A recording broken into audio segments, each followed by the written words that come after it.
तो युगानुयुगे रथावर आरूढ होऊन पुरी नगरीतून मार्गक्रमण करत आहे.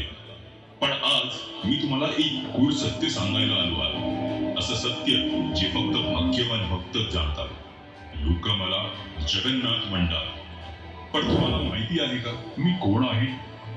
मी तोच आहे जो द्वारकेत कृष्ण होता. तोच ज्याने अर्जुनाला गीता सांगितली, राधेच्या प्रेमाला ईश्वरत्व दिलं आणि अधर्माविरोधात धर्माचं रक्षण केलं. जेव्हा द्वारकेचा अंत झाला, माझं पार्थिव शरीर समुद्रात विसर्जित केलं गेलं. पण माझं हृदय, माझं चैतन्य तत्व नष्ट झालं नाही. हे चैतन्य तत्व एका पवित्र दिव्य काष्ठ रूपात समुद्रातून वाहत आलं आणि पुरीच्या किनाऱ्यावर पोहोचलं.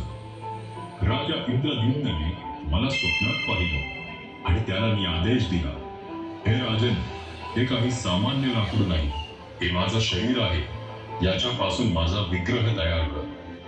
त्यावेळी एक वृद्ध पुरुष प्रकट झाला. त्याने सांगितलं, मी या मूर्ती गुप्तपणे घडवी, पण कुणीही 21 दिवस मात्र दार उघडायचं नाही. तो कोणी वेगळा नव्हता, तो स्वयं विश्वकर्मा होता.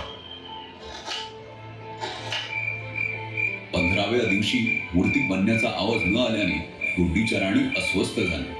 ते दार उघडण्यात आले. तेव्हाच आकाशवाणी झाली, हेच माझं विराट स्वरूप आहे, हेच माझे जगन्नाथ रूप आहे. तुला गणपती बाप्पा मंगल मूर्ती. बोल बोल बोल बोल, जय जगन्नाथ. तुला गिरगावच्या महाराजाचा